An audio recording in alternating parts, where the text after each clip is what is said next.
Eu vou fugir do protocolo normalmente que eu faço, de ter um texto e tentar explicar aquele texto. Então hoje eu vou pegar 2 textos e tentar explicar como Paulo percebia a si mesmo, dentro do conceito da missão de Deus, e como ele percebia o seu ministério. Como ele via a si mesmo dentro deste plano do Senhor, e aí como ele percebia o seu ministério. E eu espero que ao final do nosso tempo, os irmãos vão ter ideias bíblicas de como ou por que plantar novas igrejas. Então eu tinha 18 anos, e aí surgiu a necessidade de plantar uma igreja, naquela época no bairro Edson Queiroz, lá no Dendê, era um bairro bem perigoso, e aí precisavam de ajuda para plantar uma igreja lá. Então eu casei, com a doida da minha esposa, e a doida da minha esposa foi lá comigo, e aí depois de um tempo, 2 anos, o Senhor de fato tinha uma igreja. Depois de 5 anos nós tentamos começar uma outra igreja no bairro Edson Queiroz, ou Bom Jardim, enquanto estava plantando essa igreja, ou consolidando essa igreja no Edson Queiroz, estávamos tentando plantar uma outra igreja no Bom Jardim. O trabalho continua, mas eu precisei sair para ser pastor nos Estados Unidos e estudar, fazer o meu doutorado. E aí voltando, eu tenho trabalhado lá no Cibima, servindo aos irmãos, mobilizando, recrutando, escrevendo, fazendo aquilo que acreditamos que o Senhor tem colocado no nosso caminho. Então, o que a gente vai observar na vida de Paulo, tanto o que ele pensa a respeito de si mesmo, tanto o que ele pensa que deve fazer dentro do plano de Deus, está registrado na carta de Paulo aos Romanos. A carta de Paulo aos Romanos, diferente do que muita gente pensa, não é um tratado teológico. Paulo não pensou, olha, eu vou escrever um tratado teológico porque eu estou pensando em visitar esses irmãos e ponto. Essa é a razão pela qual eu vou escrever a maior carta, que eu escrevo, registrada, que temos no cânon, porque eu quero defender e explicar a fé. Não, essa é uma das razões. Paulo, então, como apóstolo dos gentios, ele queria ter certeza de que aqueles irmãos, que ele se sentia responsável por ser o apóstolo dos gentios, e eram gentios, eles tinham uma compreensão clara a respeito do Evangelho. Então, por conta disso, ele vai explicar o Evangelho, as partes centrais do Evangelho. Mas ele tinha outra razão. Ele tinha uma razão pastoral, porque judeus e gentios começaram a brigar, e tinha uma razão missionária estratégica. O plano de Paulo era chegar na Espanha. Ele vai compartilhar que ele já tinha feito o trabalho que ele julgava necessário de Jerusalém até o Ilírico. Seguindo o padrão de Atos capítulo 1, versículo 8, de Jerusalém, Judéia, Samaria, ele queria alcançar agora os confins da terra. E aí ele acha que pode chegar à Espanha depois de gozar um tempo de comunhão, ser edificado e até ajudado pelos irmãos de Roma. Existe um aspecto de estratégia na carta que Paulo escreve aos Romanos.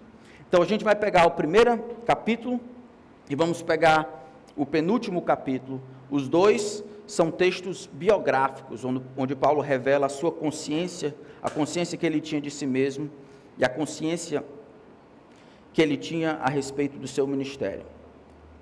E a gente vai ver que essa teologia e esse ministério, ou teologia e prática, não estavam dissociados no pensamento de Paulo.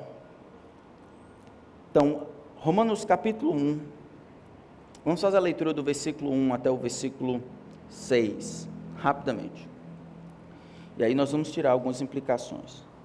Diz assim: Paulo, servo de Jesus Cristo, chamado para ser apóstolo, separado para o evangelho de Deus, o qual foi por Deus outrora prometido por intermédio dos seus profetas nas sagradas escrituras, com respeito ao seu filho, qual segundo a carne veio da descendência de Davi, e foi designado filho de Deus com poder, segundo o Espírito de santidade, pela ressurreição dos mortos, a saber, Jesus Cristo nosso Senhor, por intermédio de quem viemos a receber graça e apostolado, por amor do seu nome, para obediência por fé, entre todos os gentios, de cujo número sois também vós, chamados para serdes de Jesus Cristo.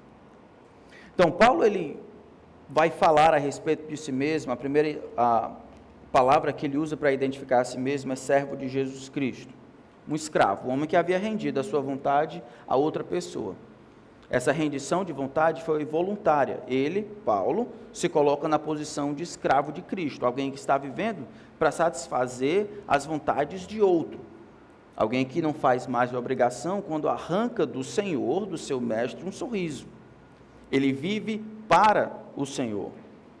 Depois de dizer que ele é servo de Jesus Cristo, ele acrescenta: este servo agora tem uma missão. Eu fui conclamado para representar o meu Senhor. Apesar de ser servo, apesar de ser um escravo, eu fui chamado para ser um apóstolo, um emissário, um representante deste meu Senhor. O conteúdo deste meu ministério como representante diz respeito ao Evangelho. Eu fui separado para o Evangelho de Deus. Esta boa notícia que tem em Deus origem é o meu negócio, é aquilo que eu vivo para fazer, como escravo de Jesus Cristo, como emissário e representante de Deus. Eu tenho o Evangelho como conteúdo dos meus esforços, o centro das minhas atenções. Eu vivo para proclamar o Evangelho, explicar o Evangelho, defender o Evangelho, avançar com o Evangelho, proteger o Evangelho. Tira-se o Evangelho da minha vida e não sobra muita coisa. Isso foi dado por Deus. Veja que na mente de Paulo existe a ideia de quem Paulo é em Deus, existe a ideia do que Paulo faz, também originada em Deus. A teologia, a autoconsciência do que ele é, não morre somente em saber o que ele deveria ser da perspectiva de Deus. Isso vai adiante.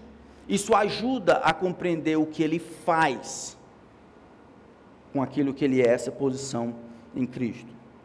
Normalmente as pessoas tendem a dizer que Paulo era um teólogo.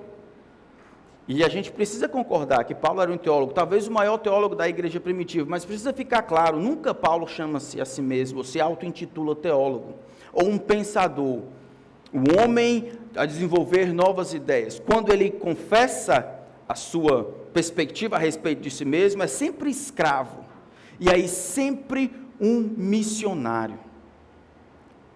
E aí eu preciso explicar já uma implicação aqui. Essas duas categorias, teologia e praxis, ou teologia e missões, ou o que eu sei e o que eu faço, não deveriam caminhar dissociadas. Estamos olhando aqui diante da carta, talvez a mais densa do Novo Testamento, pelo menos com certeza a mais densa de Paulo. Todavia, é escrita por um missionário. Um homem que poderia resumir toda a sua atividade, todo o seu pensamento, de alguma forma, como separado para o Evangelho de Deus. Em entrevista a ele, dizia: Paulo, quem é que tu é? Eu sou um servo de Jesus Cristo. Como assim? Não, eu fui servo de Jesus Cristo e fui chamado para ser apóstolo, um enviado, um representante do Senhor. Como é isso? Não, é simples. O que você faz como enviado? Eu proclamo o que Deus fez em Cristo. É o que ele vai dizer no versículo 2 até o versículo 4. O que é esse evangelho? É a boa notícia de que Deus em Cristo salva o pecador por meio de Jesus. De que Deus está reestruturando, unindo as duas pontas da eternidade, convergindo todas as coisas em Cristo. É isso que Deus fez em seu Filho. E é isso que eu proclamo. Missionários que não são teólogos, que não pensam fundo a respeito de quem Deus é e do evangelho, vão fracassar. Da mesma forma, teólogos que ficam lá na academia e não servem, não amam, não se entendem como servos da igreja e por meio da igreja, das nações, vão fracassar. Eu acho que Paulo ele pode providenciar um modelo em que a teologia, de alguma forma, ela se propaga na prática. Ela é transmitida nas afeições pelos outros, no serviço pelos outros. Ela é desenvolvida para mais do que só o cérebro do teólogo. Também é um modelo para aqueles que pensam que só saber as coisas seria suficiente. Eu tive um problema sério com isso. O Senhor me salvou, eu tinha 14 anos. Ele me salvou de uma vida desgraçada. E aí eu lendo a Bíblia, eu li todo o Novo Testamento 3 vezes em 2 semanas, eu me deparei com o texto, 2 Coríntios 5, pois o amor de Cristo nos constrange, julgando nós isto. Um morreu por todos, logo todos morreram. Lembra do texto? Lembram? E ele morreu por todos, para que os que vivam, não vivem mais para si mesmos, mas para aqueles que por eles morreu e ressuscitou. Eu olhava o amor de Cristo por mim e dizia: rapaz, o que o amor de Cristo me constrange a fazer? Eu vou plantar igrejas. E aí quando eu tinha 16 anos, eu disse: eu vou plantar igrejas, eu só preciso do dinheiro de ida, eu vou me meter numa brenha aí na Amazônia, e eu não vou casar, vou me meter numa brenha na Amazônia, eu vou falar do amor de Jesus nessa brenha aí. eu pensei que as intenções eram suficientes. Graças a Deus, aquele que estava me discipulando não me deixou ir. Naquela época só tinha carta, ele estava me discipulando de outro canto, ele escrevia carta para mim. Eu lutava, eu vou terminar o ensino médio para quê? Eu não preciso saber logaritmo. Eu quero pregar o evangelho, um triângulo isósceles. O que faz diferença saber se o triângulo é isósceles ou equilátero? Não faz nem sentido, não. A base do quadrado, fórmula de Bhaskara, eu quero saber qual é a fórmula de Jesus. Fórmula de Bhaskara, Arquimedes, não. E ele me ajudou a entender que, primeiro, ele foi uma tomada muito legal. Ele disse que uma das formas de representar a Trindade é com um triângulo equilátero. Achei muito legal isso. A outra é que eu precisava de instrução. Ele me disse que Paulo, entre o tempo em que ele é convertido e a primeira viagem missionária, talvez tenha demorado uns 12 anos e meio a 13 anos. Paulo, convertido velho, com um arcabouço teológico fabuloso, memorização das Escrituras, mesmo assim, ele precisava daquele tempo para maturar, o tempo de reflexão, até que o Senhor disse, está na hora. As duas coisas caminham juntas. O que você sabe precisa ser refletido naquilo que você faz. Do contrário, a teologia não está ajudando na sua prática. E a sua prática precisa de alguma forma voltar à teologia. As suas motivações são mais importantes do que as suas boas intenções. Quando eu digo motivações, devem ser motivações bíblicas. E aí no versículo 5, então, ainda falando de si mesmo, ele diz, por intermédio de quem? Falando de Jesus Cristo, o último nome que ele referiu no versículo 4, viemos a receber graça ou favor. Por meio de Jesus Cristo recebemos esse favor. E aí depois desse favor recebemos um ministério, algo para fazer, um apostolado. Como apóstolo, eu deveria produzir obediência por fé entre todos os gentios, por amor do seu nome. Como apóstolo, eu deveria pregar, esperar e experimentar que aquela obediência que decorre da fé acontecesse entre todos os gentios. Veja a perspectiva de Paulo. Ele está dizendo que eu recebi esse favor de Deus, esse favor é gigantesco, não é só a salvação, mas tudo que define, tudo que explica porque o grande Deus resolveu tratar comigo que sou um pecador. Não só dando-me a justificação, ou a adoção, ou o perdão dos pecados, mas esse ministério, isso aqui para fazer. O que é, Paulo? É ser uma testemunha, é explicar o Evangelho de Jesus Cristo e experimentar, ver aquela obediência que é produto da fé, da crença em Jesus Cristo. Aonde, Paulo? Entre todos os gentios. Paulo, ele tinha este peso enorme sobre os seus ombros. É claro que Deus havia dito para ele, tanto por meio de Ananias, quanto no livro de Atos, que de alguma forma ele seria testemunha para reis entre os gentios. Lembram isso? Até quando ele estava preso, quando ele em Jerusalém, ele falou, olha, o Senhor falou para mim que Deus me levaria às nações, levaria para longe, aos gentios. Ele sabia disso. Assim como nós sabemos que nós devemos proclamar e fazer discípulos aonde? De todas as nações. Você sente o peso das nações sobre os seus ombros? Não estou querendo saber se você sabe, eu estou querendo saber se aquilo que você conhece, este peso que Deus deu a cada discípulo, não a grande sugestão, mas esse grande mandamento, de alguma forma pesa sobre os seus ombros. Para Paulo pesava. Ele está claro em falar sobre isso e sentir dessa maneira. Olha, por exemplo, no mesmo capítulo, no capítulo 1, versículo 14, ele diz assim, pois sou devedor tanto a gregos quanto a bárbaros, tanto a sábios quanto a ignorantes. Essa contraposição de termos, gregos, bárbaros, sábios e ignorantes, ele quer dizer todos os gentios, sábios, bárbaros, citas, escravos, livres, ignorantes, todos, eu sou devedor. Primeiro ele é servo, agora ele se vê como devedor. O entendimento dessa palavra devedor é interessante.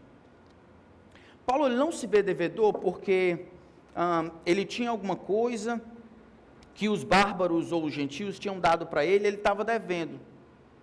Ele não se vê devedor como se Deus tivesse dado alguma coisa para ele tinha que pagar de volta. não é a ideia do devedor aqui. A ideia do devedor é que este Deus que havia tratado com ele em graça e dado para ele o ministério de apóstolo entre todas as nações, havia dado o evangelho, confiado o evangelho para ele, para que ele entregasse esse evangelho aos gentios. Até que ele, Paulo, entregasse esta mensagem que havia recebido do grande Deus a todos os gentios, ele vivia em débito para com os gentios.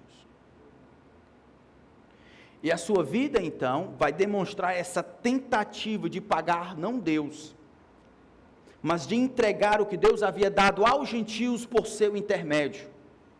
Deus havia chamado os gentios, havia um povo lá que deveria ser alcançado, que Deus ia atrair para si. Qual é o meio? É a proclamação da verdade de Jesus Cristo por meio do apóstolo Paulo. Ele tinha que entregar essa mensagem para que as pessoas pudessem ser salvas. Enquanto ele não fizesse isso, ele estava devendo a quem? A todos. Paulo se via então como um escravo, separado para o evangelho, devendo não a Deus, mas ao mundo. Versículo 15, por isso, quanto está em mim, estou pronto a anunciar o evangelho também em Roma. Desse texto a gente pode tirar algumas implicações sobre plantação de igreja. Talvez a primeira coisa que esse texto ensine é que o evangelho precisa ter a primazia, precisa preceder qualquer outra motivação possível para plantar novas igrejas. Como é assim? Eu trabalho como diretor, conselheiro de uma missão chamada Ministério Multiculturais Maranata, que começou numa conferência como essa, só que com menos pessoas, uma semana de oração todos os dias. Íamos orar, conforme Mateus capítulo 9, por mais obreiros. Fizemos agora 12 anos. Temos 45 missionários em todos os continentes. O primeiro deles, nós tivemos a graça de treinar em nossa igreja, Júnior e Mônica, eles foram missionários em Cabo Verde, na África. Mas eu me lembro de uma dessas saídas que ele foi, para levantar sustento. Você sabe como é que é, né? Aí ele chega lá. Aí ele foi numa igreja de uma denominação, e o pastor então perguntou: olha, nós achamos o seu ministério, a sua iniciativa, muito interessante. Temos, no entanto, uma pergunta. As igrejas que você vai plantar em Cabo Verde, na África, elas vão ter, aí disse o nome da denominação, vão ter essa e esse nome na igreja? Elas vão ser consideradas assim? Batista, não vou dizer o nome da denominação, era outra, mas esse aqui. Aí ele disse: pastor, eles não sabem nem o que é isso. Eles não sabem o que é isso. Eles não têm um evangelho, eles não tem lá na cidade da praia, só tem uma igreja. Eles não sabem o que é isso. Isso vai atrapalhar, isso não vai ajudar. E o pastor então não dá certo a gente participar. A mentalidade do pastor, essa atitude do pastor revela a sua teologia. A principal razão na cabeça dele para se plantar uma nova igreja é porque naquele lugar não existe uma igreja da minha denominação. E isso era justificativa suficiente para demandar todos os recursos, e tempo, e trabalho, e oração, e dinheiro, e estratégia, e tudo para se levantar uma comunidade. Por quê? Porque não tem naquele lugar, naquele país, naquela localidade, naquele povo, uma igreja da minha denominação. Isso não está de acordo com a Escritura, na minha perspectiva, nem da de Paulo. Eu não estou dizendo que tradição histórica é ruim, ou tradição evangélica é ruim, não estou dizendo isso. Eu estou dizendo que quando você coloca na equação, as coisas que são mais importantes, que justificariam melhor, biblicamente, a iniciativa de plantação em uma determinada comunidade, uma nova igreja, a tradição, a não existência de tradição evangélica, mesmo da sua denominação, não deveria ser o ponto principal. Pode ser até importante, eu acho que é, mas não pode ser o ponto principal. De onde é que você tira isso? Ele diz: Paulo, sou servo de Jesus Cristo, eu fui chamado para ser apóstolo, o que eu faço? Separado para o quê? O que é que diz o versículo 1? Separado para o Evangelho. É o Evangelho que deve caminhar, é Jesus Cristo, o Evangelho que fala a respeito de Jesus Cristo que deve ser proclamado, é Ele que deve ser conhecido, suas misericórdias que devem ser alcançadas, sua graça que deve ser cantada, e depois a gente pensa a respeito da placa da igreja, ou da tradição histórica, que é importante, mas não mais importante do que a proclamação clara a respeito do Evangelho, da graça de Jesus Cristo, que salva, transforma, que produz obediência como resultado da fé, não só aqui em Cabo Verde, mas entre todos os gentios. Essa é a nossa missão. Fomos separados para o Evangelho, assim como Paulo. O Evangelho deve ter a primazia, defendê-lo, explicá-lo, proclamá-lo, crê-lo. Crer nele é a nossa maior responsabilidade. Segunda coisa, Paulo reconhece que o trabalho de plantador de igreja, ou de servir aos outros, é resultado da graça. Veja o versículo 5.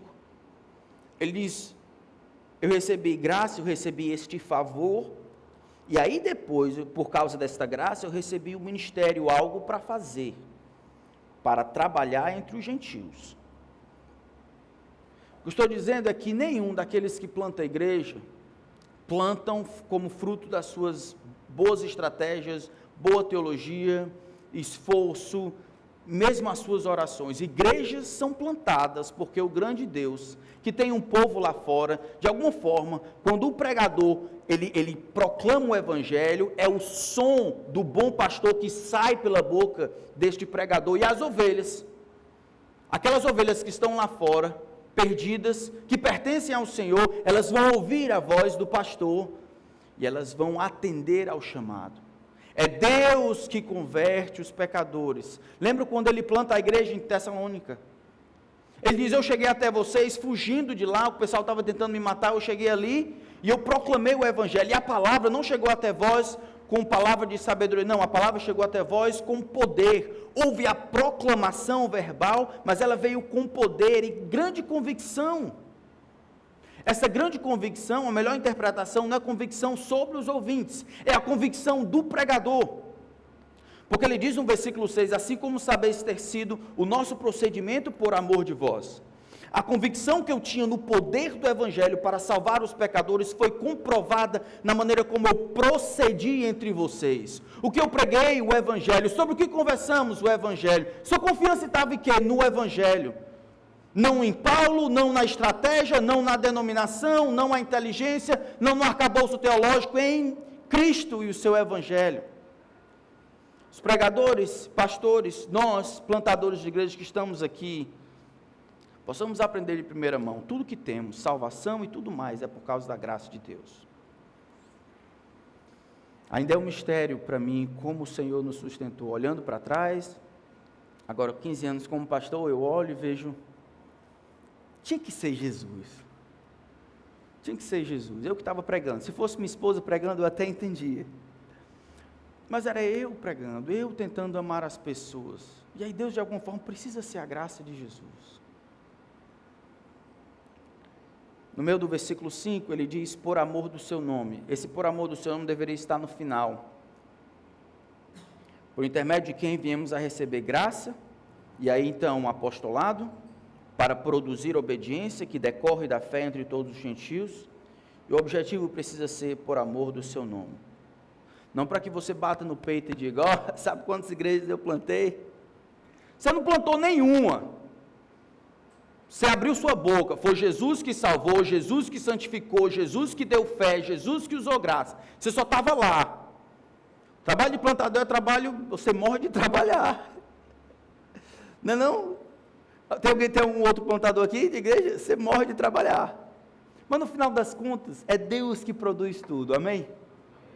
E isso está de acordo com a sua intenção. Tudo que Ele faz em dispensar sua graça, em empurrar os pregadores, é por amor ao seu próprio nome. para revelar o seu poder, para ser enaltecido, exaltado entre todos os povos, para ser apontado como o Deus gracioso, o Deus que julga e o Deus que salva.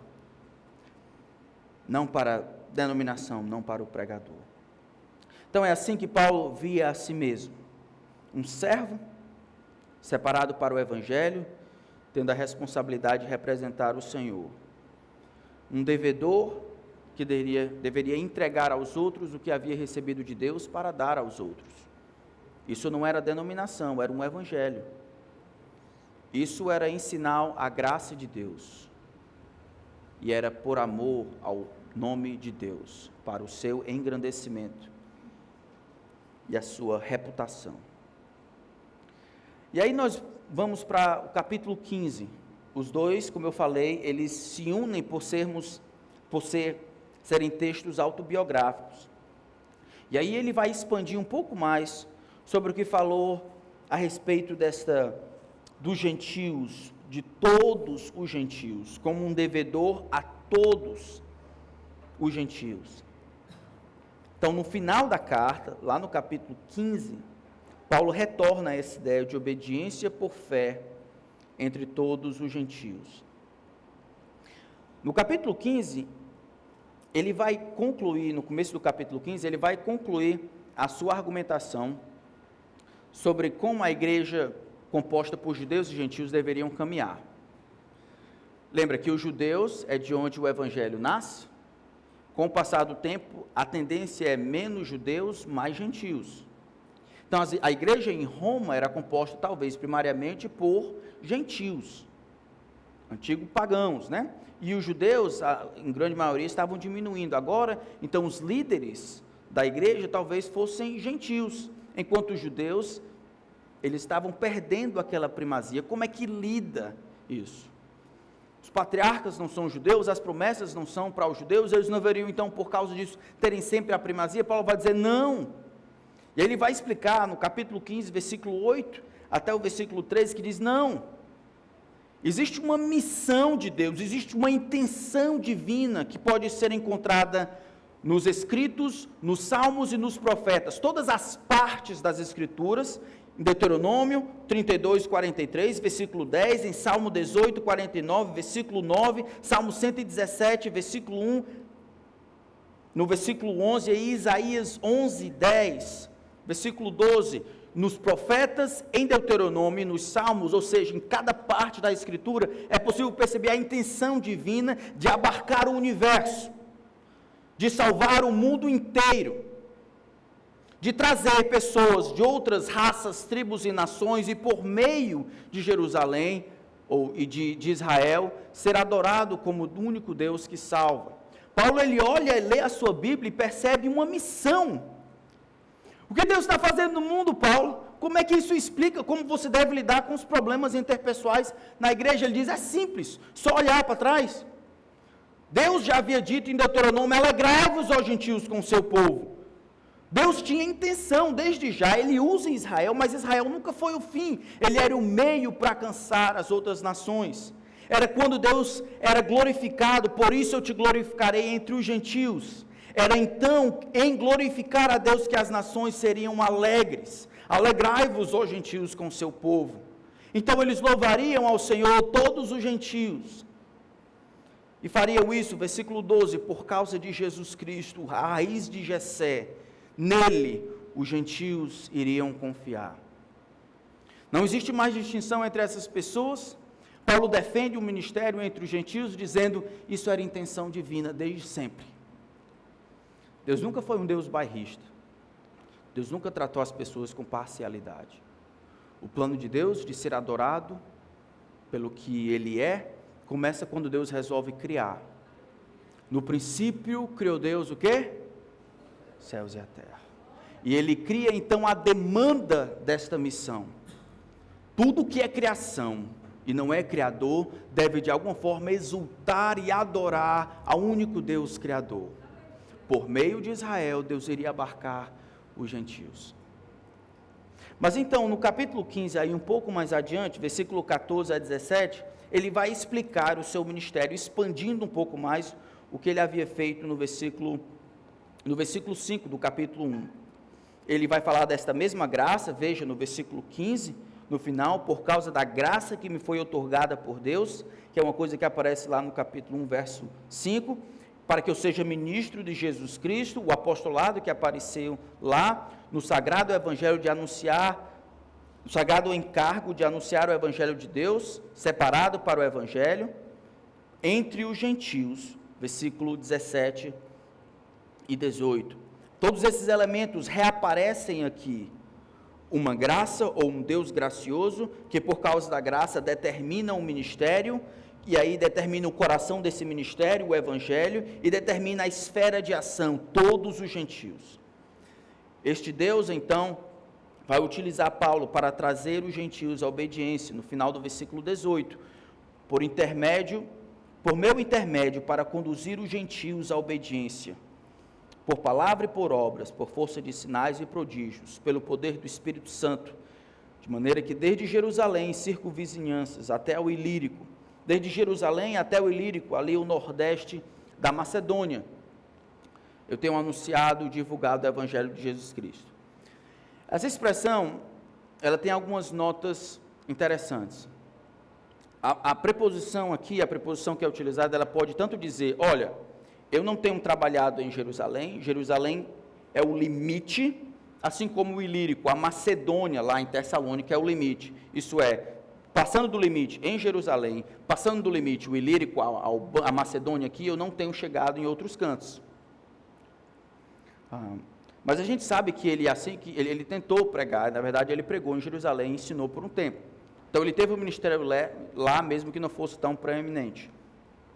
E é provável, então, se a gente pensar no nordeste ali, da Macedônia, ali Tessalônica, que ele tenha chegado até aquele limite ali, alcançando tudo.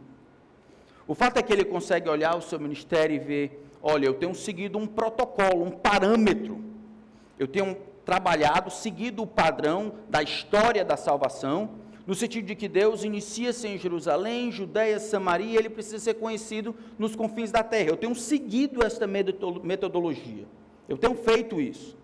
E aí no versículo 20 ele diz como ele faz isso, e revela um pouco como ele vai então abarcar todos os gentios. Esforçando-me. A palavra aqui, esforçando-me, parece que dá a ideia de colocando isso como a minha prioridade máxima. Não é o que eu vou fazer, mas como eu vou fazer. Paulo aqui, ele não está falando sobre se iria pregar ou não o evangelho. Não é o que ele faz, não importa onde ele esteja, mas como ele vai fazer. É metodologia. Paulo está tentando, dizendo para nós, sua filosofia de plantação de igrejas.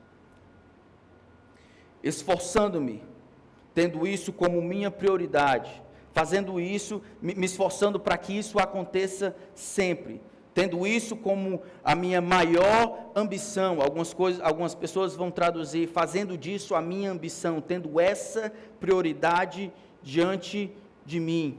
Muito parecido semanticamente com aquilo que ele diz em 1 Coríntios, porque decidi nada saber entre vós, a não ser Jesus Cristo e este crucificado. Quando ele coloca todas as coisas, remove e diz, não, isso é o coração, isso aqui eu não posso perder. O que é que eu vou fazer lá? Pregar Jesus Cristo e este crucificado. E aí quando se fala em plantação de igrejas, em estratégia, o que é que Paulo diz? Eu vou me esforçar, vou fazer disso a minha prioridade, a minha filosofia de ministério é essa. O que é? Pregar o evangelho, claro, mas não onde Cristo já for anunciado, para não edificar sobre fundamento alheio. Aqui Paulo estabelece a filosofia de um pioneiro. Ele está falando a sua filosofia. Minha filosofia é, sendo que a minha responsabilidade é abarcar os gentios, eu sou responsável, sou devedor a todos os gentios, eu quero alcançar o maior número possível, no menor tempo possível. Eu vou tentar alcançar os grandes centros e acreditar que a presença cristã que eu deixei nesses grandes centros vão irradiar para outros cantos. É o que ele faz, por exemplo, em Éfeso, vocês lembram disso? Ele planta a igreja em Éfeso, passa um tempão lá, depois quando ele escreve, ele vai mencionar igrejas em Hierápolis e em Laodiceia, que eram perto de lá, mas que ele não havia fundado. Ao que tudo indica, ele passou um tempo lá na maior cidade da Ásia Menor, Éfeso, e aí quando ele sai e deixa a presença evangélica, ele não volta mais lá. Agora eu tenho que ir para outro canto. Por quê? Porque eu estou entendendo que esses irmãos aqui são responsáveis por irradiar. Não se planta a igreja para plantar a igreja, se planta a igreja porque o povo, as nações, precisam de presença evangélica, presença de crentes lá que possam irradiar o evangelho. Eu não vou aonde Cristo já foi pregado, porque eu não quero chover no molhado. Não quero pregar sobre o fundamento alheio, é a mesma coisa de dizer, eu não quero descobrir a roda. Eu não quero chegar no canto e dizer, olha, eu estou falando de Jesus Cristo. Eles vão dizer, claro, meu vizinho. Ele falou desse Jesus Cristo, ali tem uma, ali tem outra. Se tu não gosta da cor, tem outra. Aquela que não gosta, não, ali o pastor, ele é careca. O outro ali tem um bocado de cabelo. Aquele ali usa gravata, aquele ali usa regata. E aí por aí vai, para tudo que é jeito. A mentalidade de um pioneiro, de Paulo, a maneira como ele via a si, como escravo de Jesus Cristo, separado para o evangelho e devedor das nações, eu vou aonde não existe presença evangélica. Essa é a razão, essa é a minha prioridade, é para isso que eu me esforço. Se o texto acabasse no versículo 20, você poderia dizer assim, não, mas isso é Paulo, é ele dizendo dele, é o que ele acha. Uns vão ter para isso, outros vão ter para aquilo, uns vão ter se esforçar para fazer determinada coisa, outros vão se esforçar para fazer outra coisa. Mas, olha como ele fundamenta a sua filosofia de ministério no versículo 21. Vou beber enquanto vocês não estão olhando para mim.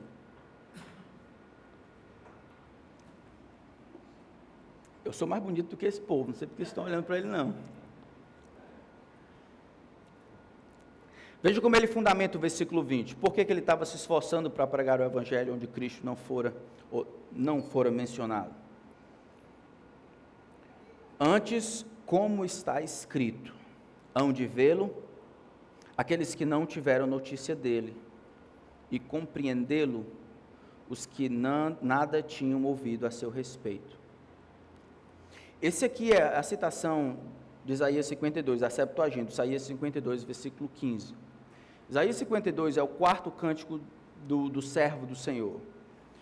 Então, à medida que Deus introduz pelo profeta Isaías e identifica este servo, lá na frente, o distintivo deste quarto cântico é que este servo ele iria realizar um sacrifício vicário pelo seu povo, Israel. No entanto, em algum ponto, no versículo 15 do capítulo 52, diz que ele seria manifesto, ou seria visto, fora das paredes ou do reino de Israel. Ele seria uma bênção, ou seria manifesto para os reis da terra. Isso ele está falando a respeito dos gentios. Deus, então, por meio do seu servo, iria realizar um sacrifício vicário para Israel, e aí, por meio de Israel, isso teria efeito, isso transbordaria de Israel para o restante das nações.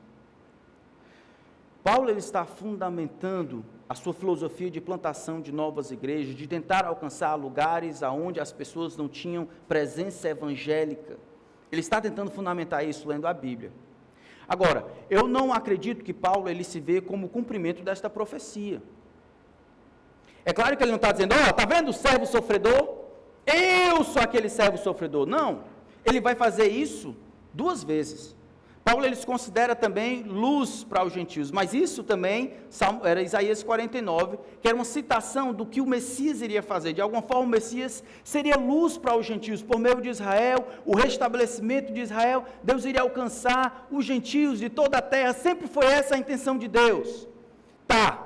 Então, Paulo ele está lendo, ele sabe que isso se cumpria em Cristo, o Messias, o servo sofredor, mas ele tenta de alguma forma se alinhar o seu ministério com esta missão de Deus. Esta missão de Deus era convergir, Efésios 1:10, todas as coisas em Cristo. Era juntar todas as nações, salvar os gentios por meio de Israel, sempre foi isso. Israel então era um meio, nunca o fim. E aí ele olha essas coisas e vê, está vendo? Essa era a intenção de Deus para o Messias faria isso. Eu quero alinhar a minha vida e o meu ministério, a minha filosofia de ministério, minha filosofia de plantação em novas igrejas, debaixo da intenção divina de alcançar todos os povos. Pensar sobre isso fez de Paulo um pioneiro. Se o desejo de Deus é ser conhecido e alcançado em toda a terra, se esse é o desejo de Deus, de ser louvado, reconhecido, admirado, salvar as pessoas de todas as nações, se esse é o plano de Deus, se essa era a intenção de Deus em enviar o seu servo, o Messias, o que é que eu vou fazer com a minha vida? Você precisa olhar a Escritura. Veja que Paulo não está só juntando o que ele havia de revelação que ele havia recebido por meio de Ananias e de Jesus Cristo no livro de Atos, que dizia que ele seria luz para os gentios, que ele iria trabalhar primariamente com os gentios. Isso aqui não é revelação. Que Paulo está lendo, vendo o que Deus tem feito, a intenção de Deus é dizendo, rapaz, é assim que eu justifico o que eu estou fazendo. Eu não justifico pela primeira oportunidade que apareceu, eu não justifico a plantação de novas igrejas, ou de uma nova igreja, ou de trabalhar em um novo canto, por causa de comodidade, ou por causa da primeira oportunidade que surgiu, ou flexibilidade, ou dinheiro, ou felicidade, ou ajuda dos outros, ou dependência, ou mesmo dons. Eu justifico a plantação de novas igrejas com base na missão de Deus, ou nessa intenção divina, no desejo de Deus, de ser adorado entre todos os povos, na sua atitude, por meio do Messias, de ser adorado entre todos os povos. A gente precisa aprender a pensar como Paulo, eu acho. Por isso que quando estou mentoreando alguém, antes de tentar decidir o que fazer, talvez o mais interessante era por que você quer fazer. Então, se a gente pudesse construir, essa é uma implicação do texto, eu acho. Se a gente pudesse construir um processo até que a pessoa tenha o desejo de ser um missionário ou um plantador, até ela realmente fazendo isso, a base dessa pirâmide, ó, a pirâmide de novo, é equilátero, a base seria, a parte maior aqui, a que demoraria mais tempo, seria ela trabalhar nas suas convicções. Não é o que ela vai fazer, mas por que ela vai fazer? O que leva ela a fazer isso? Por que ela deseja fazer isso? Tem muitos desejos e vontades que poderiam ser até bons, o melhor seria se ela pudesse colocar o dedo e dizer assim, é por isso, ó. Para mim, é 2 Coríntios capítulo 5, pois o amor de Cristo me constrange. Olhando, quando eu contemplo, percebo o amor de Cristo, é uma coisa pessoal. Eu tento ver a melhor maneira como eu poderia gastar a vida que Deus me deu, o tempo que Deus me deu, a família que Deus me deu, a luz do amor de Cristo por mim, é fazendo o que eu faço. Você precisa fazer a mesma coisa. Antes de decidir chegar aqui, fazer as coisas, tente colocar um grande fundamento sobre por que você deseja fazer as coisas. E aí, quando o ministério for difícil, e ele vai ser, quando você se sentir solitário, difícil, para onde você volta? Não for para aquelas intenções, você volta para um texto como esse aqui. Você diz, Senhor, foi por isso que eu vim. Eu vim porque eu pensei, eu refleti. O Senhor tem um desejo de ser adorado entre todos os povos. O Senhor disse, louvem-te os povos todos. O Senhor disse que para a alegria das nações, eles seriam uma alegria ao glorificarem ao Senhor. Você disse em Salmo 117, está vendo aqui, eu entendi isso para mim. Eu estou estudando, trabalhando, porque eu quero ver o Senhor glorificado e os povos alegrarem-se enquanto eles conhecem a Ti. Por causa disso que eu vim. Se alguma coisa der errado, mas foi isso que me levou. Não o desejo dos meus pais, aquela vídeo missionário que achei legal, aquela coisa. Não, tem coisas firmes e fortes que me sustentam. Isto é, a santa palavra de Deus. Essa é a primeira implicação. Segunda implicação. Mais uma vez, as novas igrejas, na perspectiva de Paulo, não surgem para providenciar uma segunda opção. Paulo, tem essa igreja em Éfeso, o que tu acha da gente plantar uma igreja aqui? Ó? Já tem uma igreja presbiteriana, tem uma igreja batista, outra igreja batista regular, uma igreja de Cristo, tem uma igreja assembleia, uma igreja aquela outra ali, tem 12. Paulo, vamos tentar chegar lá, acho que precisa de umas 14. Vamos botar mais uma, igreja... de novo, eu não estou indo contra a tradição histórica, a tradição evangélica, eu acho que isso é importante. Estou pensando que na mentalidade de um pioneiro, que tem em seu coração o esforço para fazer Jesus conhecido e o evangelho proclamado mais do que a expansão de uma denominação, isso precisa ser pensado antes. Antes, tradição histórica é importante, mas precisa ser pensado antes. Paulo diz, Paulo, por que tu quer chegar na Espanha? Porque lembra, era a intenção de Deus, onde vê-lo, aqueles que não tiveram notícia dele, aqueles que não ouviram, vão entender, o que não tinham ouvido a seu respeito, hão de compreender, essa é a intenção, existe a intenção, a promessa de que por meio do Messias, os outros povos iriam conhecê-lo, eu quero ajudar a isso, essa é a minha prioridade, no começo do versículo 20. Uma outra implicação,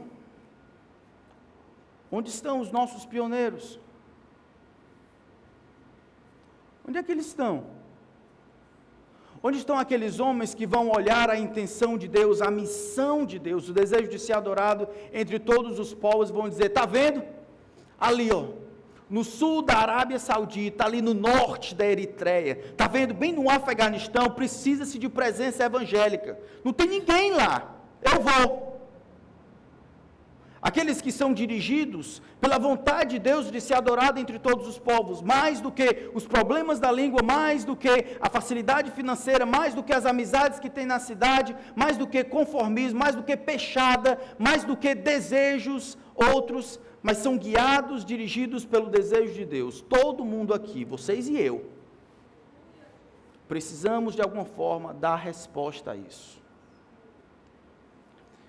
Spurgeon disse uma vez que a questão, nós temos perguntado a questão errada sobre missões. Ele dizia que à luz de Mateus 28, 18 a 20, ide por todo mundo, pregar o evangelho a toda criatura, nós não deveríamos perguntar quem vai, porque o Senhor do universo, aquele a quem foi dada toda a autoridade no céu e na terra, Ele já mandou todos os seus discípulos irem discipularem as nações. A pergunta, quem vai, é inapropriada, não flui do texto. A pergunta mais séria é, quem fica? E aí, no final dessa pregação, ele vai dizer, e todos nós deveríamos nos perguntar isso. Ele diz assim, olha, eu mesmo já tenho perguntado isso para mim, porque eu creio que eu deveria ir, pensando todavia, refletindo sobre essa questão a fundo, eu acho que eu posso servir melhor ao Senhor ficando. Você já perguntou isso? Por que você serve no canto que você serve? Conveniência? Foi a primeira coisa que apareceu? Mais fácil? O que você é? Você é um servo de Jesus Cristo? Um escravo, alguém que rendeu as vontades, os planos e os sonhos ao seu Senhor? E dessa forma ele controla a sua vida, o seu desejo, o seu foco de vida é agradar ao Senhor. Se é assim, você precisa perguntar isso e responder essas questões. Todos nós daremos contas do Senhor, do que fizemos com a vida que recebemos. Eu não quero ficar fazendo vocês ficarem se sentirem culpados, não. Se você não sabe o que deveria fazer e está fazendo as coisas porque você só acha ou porque está tudo bem, você é culpado. Nossos ministérios, as coisas que fazemos deveriam ser fruto de reflexão. Se nós não estamos vivendo alinhados com a missão de Deus de ser conhecido em toda a terra, a gente está perdendo tempo. Agora, não estou dizendo que todo mundo tem que ir, não. Quem disse foi Jesus. Mas todo mundo tem que estar engajado com isso aqui. Trabalhando, sustentando, orando, pensando, recrutando, mobilizando, lendo, ajudando, pregando, conversando, promovendo. Todo mundo tem que estar engajado com isso. Por quê? Porque isso é o que Deus está fazendo no mundo. Aí você vai ficar fora. Aí você quer fazer o que da sua vida? Deus está juntando as duas pontas da eternidade em Cristo, convergindo todas as coisas nele para o louvor da sua glória. Ele está usando a sua igreja, eu e você. Por que plantamos novas igrejas? Todos nós precisamos pensar e refletir sobre isso. Precisa ser para a promoção do Evangelho. De alguma forma, a salvação das pessoas e a glória de Deus que vem por meio dessa salvação precisa preceder, disponibilizar outras opções de igreja e estilo para os perdidos. Hão de vê-lo aqueles que não tiveram notícia dele, e compreendê-lo os que nada tinham ouvido a seu respeito. Essa é a intenção de Deus, que ele há de cumprir em Cristo. Paulo vivia para que isso acontecesse. Aí você vive para quê? Vamos orar. Nosso grande Deus e Pai, essa é a Tua palavra. Que o Senhor, Espírito Santo, que o Senhor que inspirou o texto, possa aplicar esse texto conforme a nossa necessidade. Que o Senhor não nos permita fugir do que a Tua palavra tem a dizer. Que tudo que for humano, que seja esquecido, e que a glória seja dada a Ti, o Rei das Nações. Que a Tua igreja seja desperta para amar o que o Senhor ama, e promover, se esforçar, para o que o Senhor está fazendo no mundo. Em nome de Jesus Cristo. Amém.